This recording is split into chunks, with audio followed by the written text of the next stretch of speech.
Hi guys, MrRoflWaffles here. Today I am joined by Robbie and Alison, and we are going to be doing a very speedy little interview talking about the Edge of Fate and all sorts of stuff that you guys have planned for the next several months, and also some high-level sort of philosophical stuff about how you think about designing Destiny overall and where that may hypothetically take us in the future, just maybe. So one of the questions that my community was really excited for me to be able to ask about was Destiny 2. Destiny 2. Yes. Specifically, what were you thinking? You know what? We'll start there. Okay? What have I done? What I would love to hear is it's a story-specific question based on Destiny. Oh yeah. So Destiny at release, the experience of it felt like at first we were like, okay, it's just a puzzle that's just a cool puzzle. And then we got the Aeon terminal that we could interact with, and there was stuff in there that was like, oh, okay, there's references to real chess games and all sorts of stuff. And we were like, okay, they're playing with the real life. This is interesting. We're in ARG territory. We're crossing the veil, right? Yeah. But we now know that the Aeonians are a group of people, and they have their own little sort of splinter, separate timeline to the rest of humanity. Like, they've been doing their own thing. Yeah. And I'm curious, did you sort of know, okay, we need the Aeonians to be involved in a puzzle, so let's lead with the story thing there? Or was it like, we just want to make a cool puzzle, and oh, holy moly, it's a perfect place for them to show up? Like, what was the order of operations? As with all good design, it's both at the same time. Okay, hell yeah. We knew that we wanted to have an event. We knew we wanted to have something to get people excited for the Edge of Fate that was about to come out. And so myself, Robbie, a bunch of other really, really smart people, we're all getting in the same room and thinking like, what can we do that's exciting? What feels good? And what feels better to Bungie than an ARG? Like, just doing a really, really badass puzzle. On the story side, what we wanted to do is we wanted to have a path forward. We wanted to have something we could establish here that we could pay off once we got to the Edge of Fate. And we knew where we were going, and so that meant we could set some things up. And one of the, it doesn't seem spicy, but it kind of is. Like, one of the spiciest thing about that terminal is that it's talking about names that you recognize, like things from the past that super exist. Right, and suddenly, like Bobby Fischer. Like Bobby Fischer. Yeah. Bobby Fischer's in the world of Destiny 2, the answer is yes. Yeah. Yeah, and like that kind of thing and that kind of nugget is something that's a really exciting thing to pay off down the line. Yeah, there's also Shiso and NZ Bell, who were in my chat, figured something out. I was then able to sort of spread it to all the creators that were working on the puzzle, and then you guys canonized them in. Oh yeah, we were actively watching y'all do it, and talking about it, and we love celebrating the hard work y'all. So cool, like unbelievably cool. It was really fun. I also, like, to this day, I'm pretty sure there's one terminal entry that no one's gotten yet, or at least I haven't seen it. So there you go. Listen, I love a challenge. It's my favorite entry too. Oh, you can't be doing it. All right, well, it's been nice to talk, guys. I'm really sorry. I've got somewhere to be right now, so sorry, but interviews over. The other thing, like, just to I said, like, this was a bridge. We wanted to build a bridge, but the way we were building this bridge was also like really intentional, because it was like, hey, it had been a long time since we had done something at this scale. Like, the last time we did something at scale was like the quarters of time, and it takes a crazy amount of effort and energy to do these things and set up. We literally have like geniuses who work on these puzzles, like engineers who are geniuses that love puzzles, big brains working on this stuff, and it takes a while. But the other thing is, like, just speaking to the themes of the Edge of Fate and the Fate Saga, it's like we've already talked about. It's like, we want the game to be about asking questions again, right? And so when we were talking about the event, like Alison was describing, it's like, what better than this one that just poses a bunch of questions and answers a couple of them, but it also poses a bunch of other questions about what it means for the Fate Saga. So speaking of questions being posed, I first of all want to preface this by saying, I know you can't talk about secrets. I know that that's not going to be a thing. However, I'm hopeful that we can talk about talking about secrets. We sure can, yeah. Okay? Yeah, we can talk about that. So she said yes, so we're in there. So let me sort of help you understand where I'm going here. Yeah. It's the Mission Impossible, the single drip down the face, like, oh god. So, I have a quote I'd like to read you from yourself. Several years ago, and I will give it with full context, so I'm not throwing you in a weird place here. It was December 2022. Okay. And you were responding to, I think there'd been some community conversation about secrets in Destiny. Yeah. And you were more or less just explaining to the community, like, don't worry guys, we still love secrets, right? Yeah. And so your quote was saying, secrets are an important part of the franchise, we're dedicated to delivering secrets, like there will be secrets in the future, that will happen. Putting more secrets into the game is something the team's been working on for months. So you were making it clear, like, don't worry guys, secrets are not going away. And as we embark on a new saga here, I'm curious if there's any kind of internal difference with the way that you think about how you posed questions over the last 10 years versus the next 10. That's a great question. It's not the secret that I want the answer to. It's how and why and when and where. Allison should definitely take the first part of this, and I can definitely add on. Okay. So what's special about our approach to the Phage saga is that we're beginning from a place of knowing where we're going. Like, Robbie and I know where we're going. Like, we know the arc, we know the shape of it, we know the major beats, and since we know where we're going, that means that we can plant stuff now. That feels like, what the hell is this doing in my Destiny? Like, this doesn't make any sense. Or like, what's this? Why didn't they tell me what the thing is? They just like ask this really big question, then just like drop it. I bet they forgot about it. Joke's on you. We get to plant some stuff in the Edge of Fate that we won't deliver on until 3 years from now. Right. And that's a really special like magic of storytelling, because it makes us look like geniuses when really we're just knowing how to tell a story.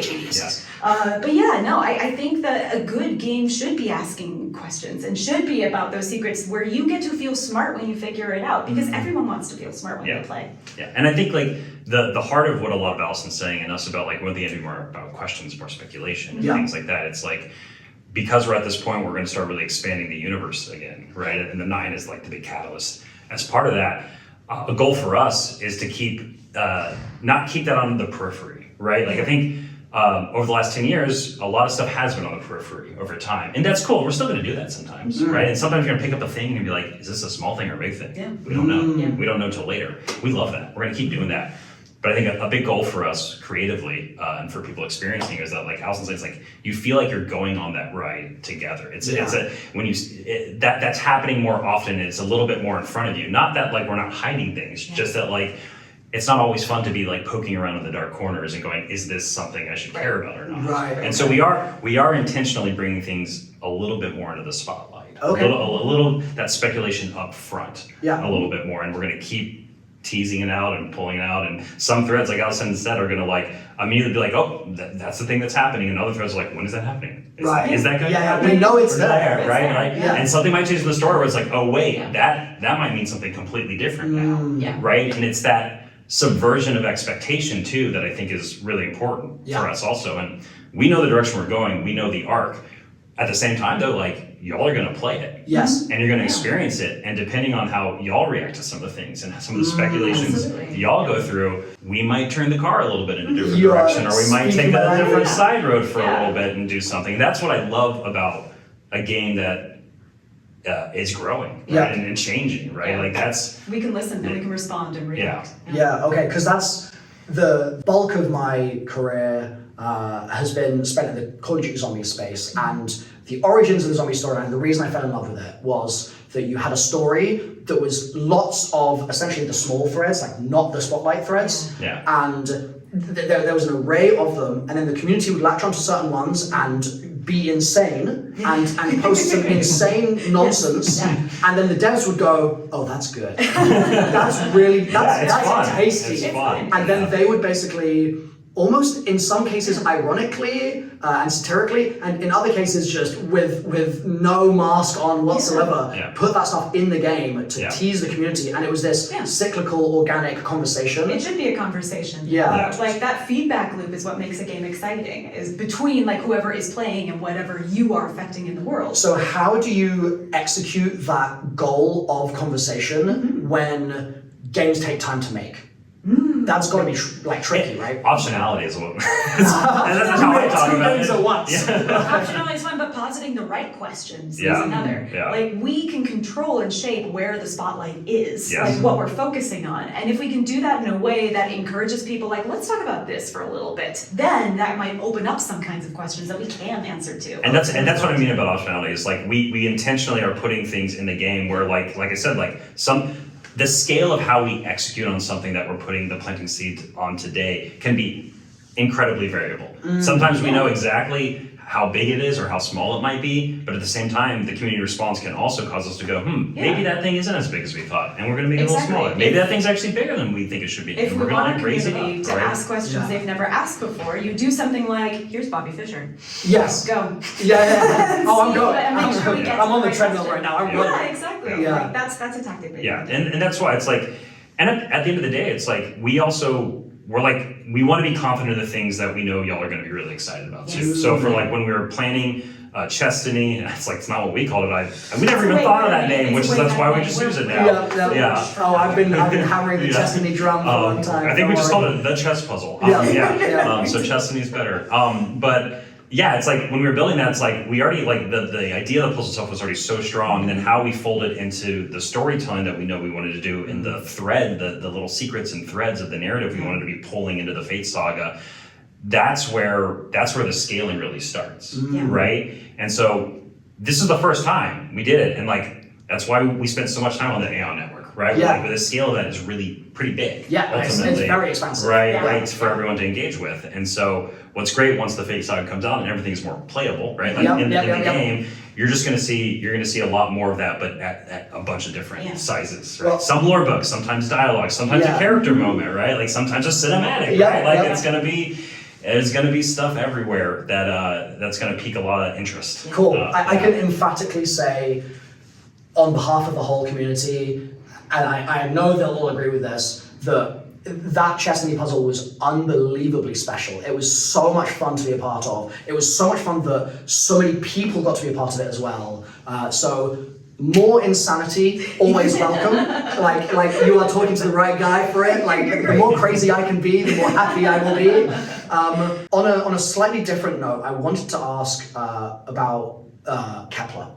Kepler is a location which it's not the first new location in Destiny, right? Sure. Like you guys have been making the game for a long time. There's been a lot of different worlds that have been explored, and I'm curious, when you're approaching a new space like this, how do you make it feel new? How do you make it feel like aesthetically maybe even? That alone has its own visual language.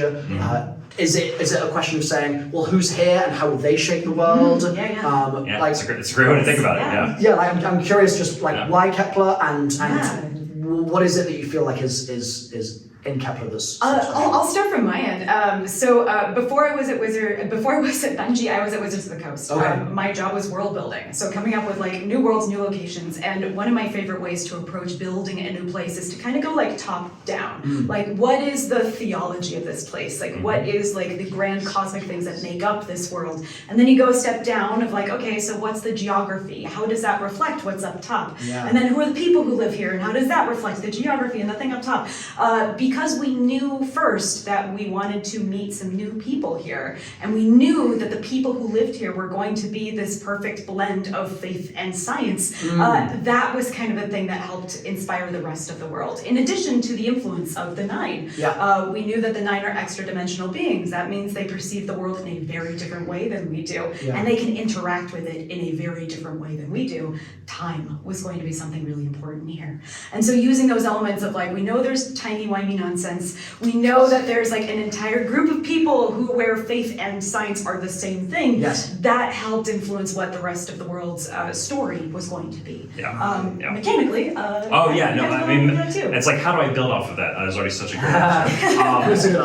Like at the heart of what Allison's saying, and like just like the pithy version of this is like we talk about it so much especially for Kepler when we're standing up. It's like, what's the storied history? Like, what is the storied history that from the outset of the first cutscene cinematics getting into Kepler, that then you follow from what we call the boots on the ground in the first mission, through that beyond into the depths of it.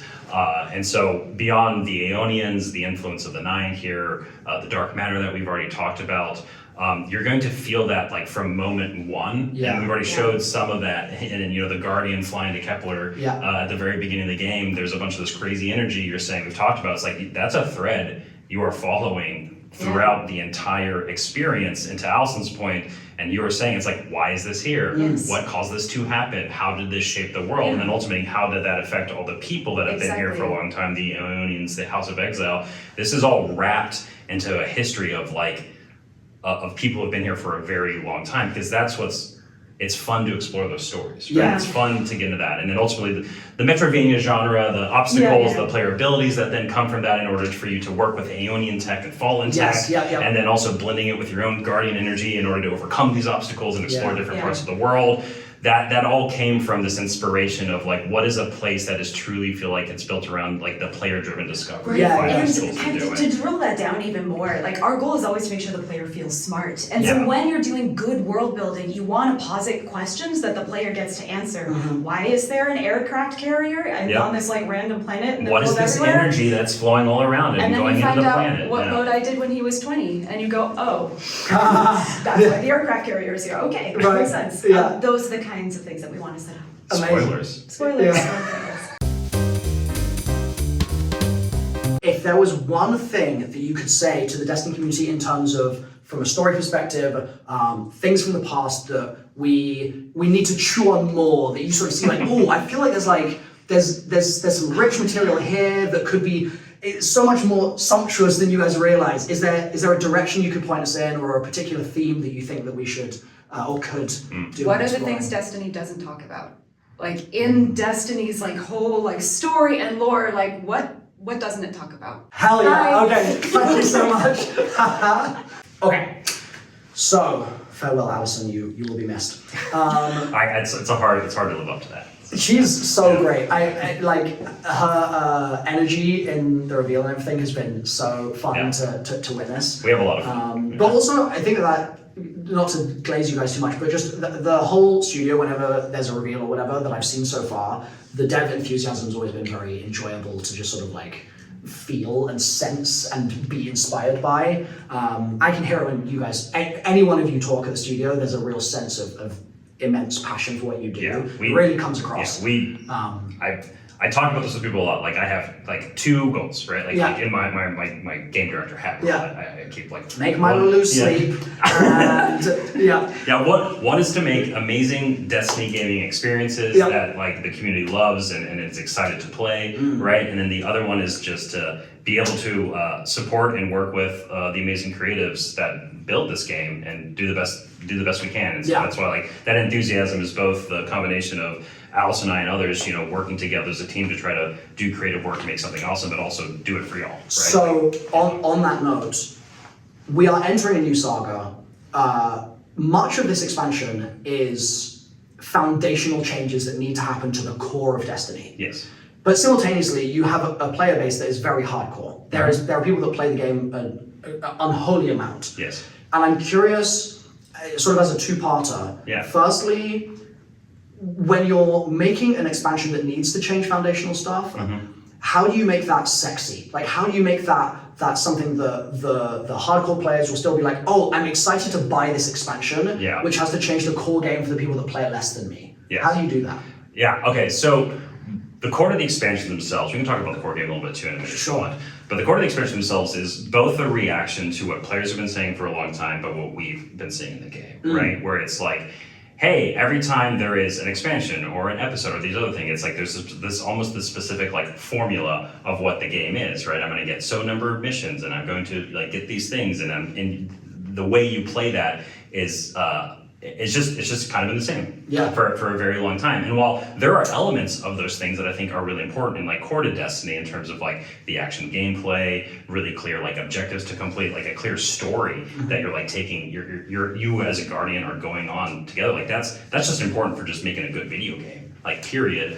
For Destiny, for these expansions and with the Edge of Fate, right, like this world that you're going to explore and like putting you in the driver's seat, giving you that agency with these brand new powers, these brand new abilities, that is where we're trying to think about the like, what is the fantasy that like you get to embody, right? Like I'm selling it to you because I'm talking about it, but ultimately I'm when we're building all this stuff from like stage one, it's like what's just going to be fun to play? Like how can I get through the destination of Kepler in a way that we haven't really done before, and it feels really different, Yeah. right? And so we already talked about how, and to reveal a little bit how, right, there is a campaign structure, there's a story to follow, Yeah. but like y'all been playing during this summit we've been having, you're seeing that like the free roam experience of actually getting through the destination itself is very different from what we've done in the past, right? And so my hope is all of those elements coming together and seeing that like we're really listening, we're listening to y'all when you're like, we want to feel something different in the game, we want to feel different things, we want to have different types of experiences. Yeah.